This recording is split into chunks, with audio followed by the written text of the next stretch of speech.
बाहर से तो दरवाजे बंद मत करना। ये मत सोचना कि अशुभ जा रही है अर्थी निकल जाए दरवाजे से तो मुंह मत फेरना। अपने बच्चे का हाथ पकड़ना और कहना देख बेटा, जो गत इसकी हुई है एक दिन यही गत हमारी भी होने वाली है। और किसी की जाती हुई अर्थी को देखकर ये भी मत सोचना कि बेचारा दुनिया से चल बसा। ऐसे बोलते हो बेचारा चल बसा जैसे तुम अमृत पी करके आए हो, तुम्हें जाने ही ना हो। ध्यान रखना, ऐसे अकड़ के जीते हो, मौत आएगी तो पड़ोस में आएगी, हमारे घर तो मौत आने वाली। अरे किस बहकावे में जीते हो? चलती हुई अर्थी को देखना और ये सोचना कि एक दिन मेरी भी यही स्थिति होगी और एक दिन मुझे भी लोग कांधे पर उठाएंगे और मेरी सारी हस्ती को शमशान में फूंक फांक कर चले आएंगे। जिंदगी का बोध लीजिए। मान्यवर, लोग कहते हैं कि सिकंदर, रावण, कंस ये धरती पर जब चलते थे तो धरती कांपती थी। रावण चलता था तो धरती थर थर कांप जाया करती थी। अरे नादानो, ये मेरे देश की धरती है, इन आताताइयों से कांपती नहीं है, ध्यान रखना है। अरे इन असुरों से ये धरती कभी नहीं कांपी है। अरे ये धरती कांपती नहीं थी बल्कि इन मूर्खों पर हंसती थी कि कर ले बेटा जितनी उछल कूद करना है, जब तक ये सांसों का पुतला चल रहा है ना, जब तक ये धौंकनी चल रही है, उछल ले और कूद ले। ए मेरे अंश, ए माटी के पुतले, एक दिन तुझे इसी माटी में समा। ये धरती हंसती थी, 1 लाख पूत 1.25 लाख नाती तहरावण घर दिया ना, कौन आएगा इस धरती? मान्यवर, सोचना है आपको। धरती मुस्कुराती है, मजाक करती है कि हमसे अकड़ के चल रहा है और एक दिन मेरी कोख में तुझे समाहित हो जाना है।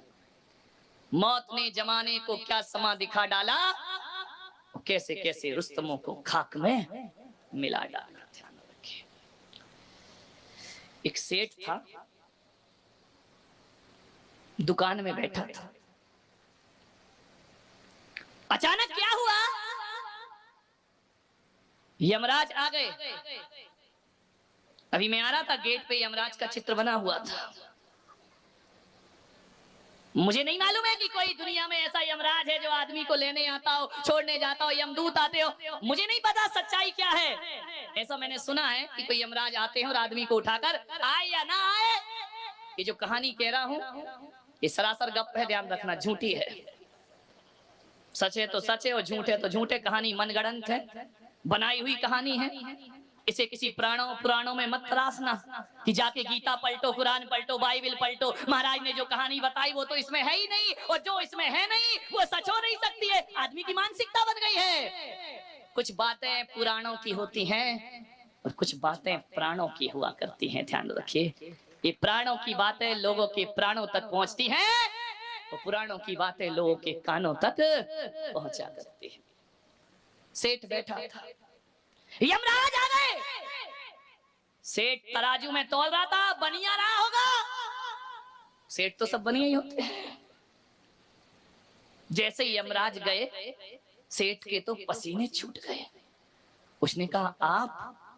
बोले हाँ मैं यमराज। मैंने कहा ना कहानी गलत है, झूठी है, गप है। कहानी का कथ्य गलत है लेकिन कहानी का तथ्य गलत नहीं हो सकता है। ध्यान रखिए, तथ्य की ओर पहुंचने का आप प्रयास करिए। यमराज ने कहा कि सेठ मैं यमराज। अरे वही तो देख रहा हूं मैं तुमको भैंसे पर बैठे हुए। तो बोले मामला क्या है? यमराज तुम्हारे लायक तो मेरी दुकान में कोई आइटम है नहीं। बोले दुकान का आइटम नहीं, चलाने वाला आइटम तो बैठा है। बोले मामला क्या? देखो यमराज मुझे प्लीज अभी मत ले चलो। अरे बोले घबरा मत सेठ, मैं तुझे लेने नहीं आया हूँ, मैं तुझे टेर देने आया हूँ, मैं तुझसे दोस्ती करने आया। अरे बनिया ने कहा दोस्ती? बोले हाँ। बोले यार बनिया ने सोचा कि दोस्ती और यमराज से दोस्ती, ये तो लफड़ी वाला मामला है। यमराज ने कहा देखो बनिया, सारी दुनिया मुझसे डरती है। किसी की शादी में चला जाऊं तो लोग मुझे अशुभ समझते हैं, कहीं चला जाऊं तो लोग मुझे गालियां देते हैं कि मौत आ गई। मेरा कोई मित्र नहीं है इस दुनिया में, सबसे अलग थलग पड़ गया हूं मैं, मेरे से कोई दोस्ती नहीं करता है। अब यमराज से दोस्ती कौन करेगा? बोले मैं चाहता हूं कि इस दुनिया में मेरा भी एक मित्र होना चाहिए। बनिया ने कहा हम ही मिले तुमको, किसी सिंधी की दुकान में चले जाते, मेरे ही पास आना था तुमको। बोले बोलो यमराज क्या चाहते हो? बोले मैं तुमसे दोस्ती करना चाहता हूँ। बोले पक्का बताओ, झूठ नहीं बोलना। यमराज ने कहा मैं यमराज हूँ, अपने जैसा बेईमान क्यों समझता है? तू बेईमान बनिया, मैं थोड़ी बेईमान, मैं तो दोस्ती करने आया हूँ। तो बोले पक्का? बोले बिल्कुल पक्का। बोले दोस्ती समझो? बोले समझो। यमराज ने कहा मिला हाथ, बनिया ने कहा दूर से। तुमको पकड़ने का मतलब है कि चलो। अरे यमराज बोले यार तू मुझ पे विश्वास कर, मैं तुझे नहीं ले जाऊंगा। तो बनिया ने कहा एक बात बताओ, अब तो तुम और हम दोस्त हो गए। बोले हो गए। बनिया ने कहा बताओ दोस्ती में फायदा। अब बनिया तो बाप बड़ा ना भैया, एक्सपीरियंस बोल रहा है तुम्हारा। देखो यहाँ बैठ के भी सबसे बड़ा रुपया, ध्यान रखिए। बनिया को तो नोट से मतलब है, किसी से कोई लेना देना नहीं है, बनिया को तो पैसा मिलना चाहिए। बनिया ने कहा मित्र तुमसे दोस्ती करने में फायदा क्या होगा? अरे यमराज ने कहा यार तू पागल है क्या, दोस्ती। यमराज ने कहा समझ गया बनिया क्या कहना चाह रहा है। यही कहना चाह रहा है कि जब भी आओ तो पड़ोसी को ले जाना, मुझे लेने का नंबर कभी नहीं जाना। यमराज ने कहा बोल बनिया क्या चाहता है? बोले मैं ये चाहता हूँ। बोले बोल सेठ क्या इच्छा है तेरी?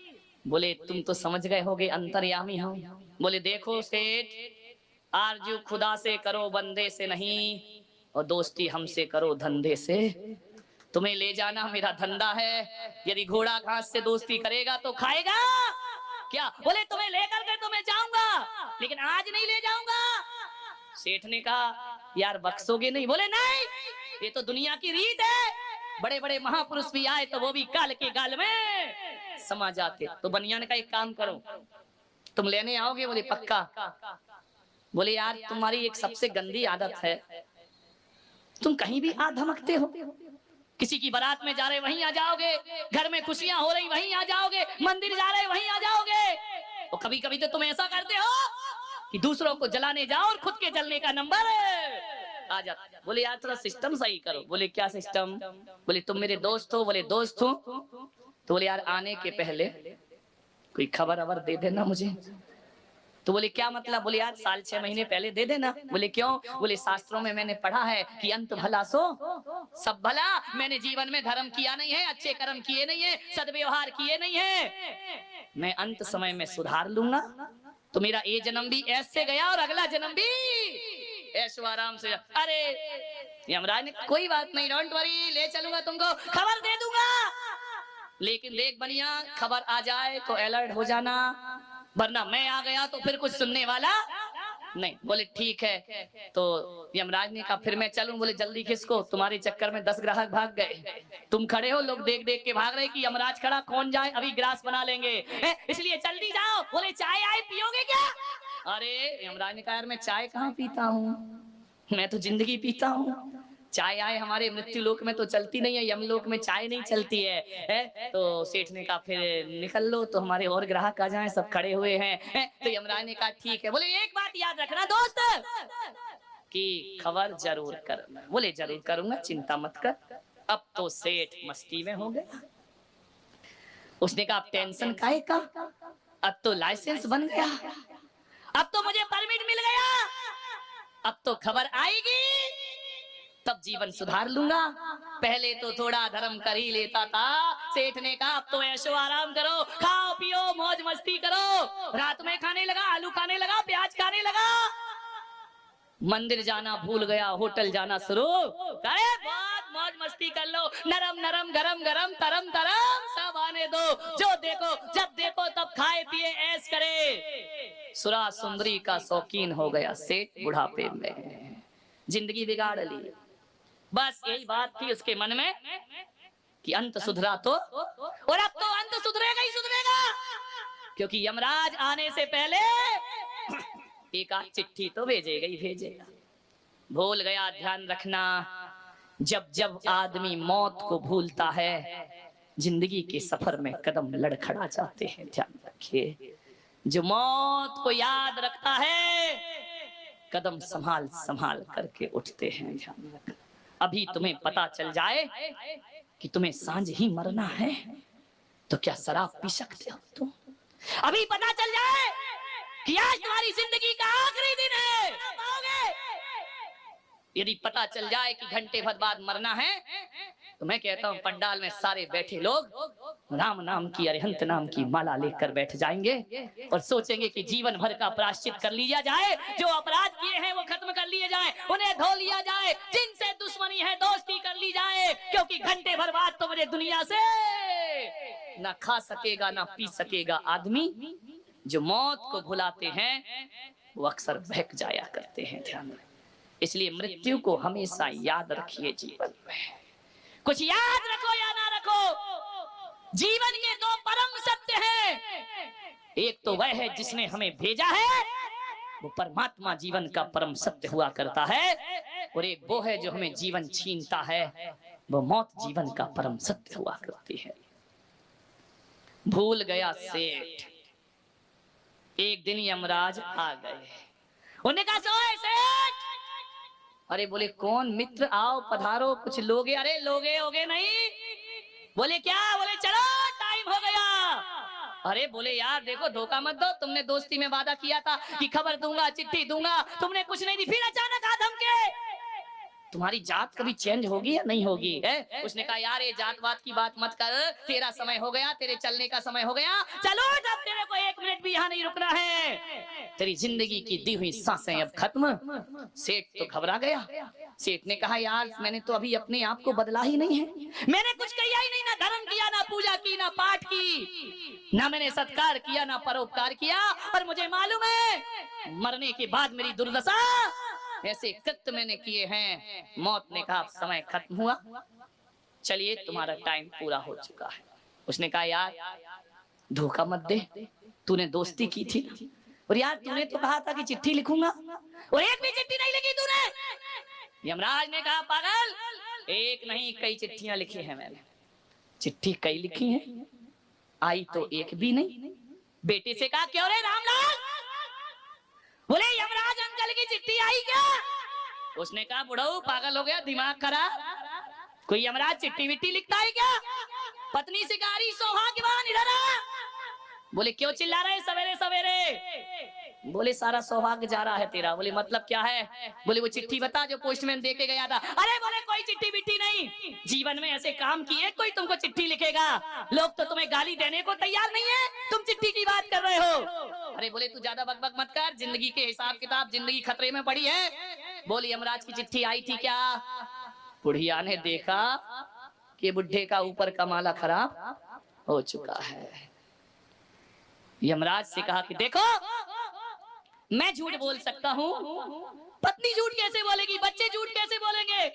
ये सब कह रहे हैं कि हमारे यहाँ कोई चिट्ठी विट्ठी नहीं आई है। यमराज ने कहा मैंने चिट्ठी भेजी। बोले यमराज ऐसा तो नहीं है कि चिट्ठी तुमने मुझे भेजी हो और एड्रेस सुभाष का लिख दिया हो? अब हो सकती है गलती, क्या करे? यमराज ने कहा नहीं, तुम्हारे यहाँ एड्रेस कंप्यूटर में होते हैं और यहाँ मेरे दिमाग में मेमोरी में सब फिट है, मुझे एक एक का पता मालूम है, एक एक का टाइम मालूम है, मेरे यहाँ कोई गलती नहीं होती है। आदमी यही सोचता है कि चिट्ठी अपनी हो और एड्रेस पड़ोसी का होना चाहिए। यमराज ने कहा सेठ तुझे चिट्ठी पढ़ने का समय नहीं था। अरे तुमने लिखी नहीं, चलो यमराज एक चिट्ठी नहीं पढ़ पाया, दूसरी लिख देते, दोस्ती में क्या बिगड़ रहा था? अरे बोले मैं दोस्ती का पक्का हूँ, एक नहीं 5-5 चिट्ठियां लिखी हैं, लेकिन नादान तेरे पास पढ़ने का समय।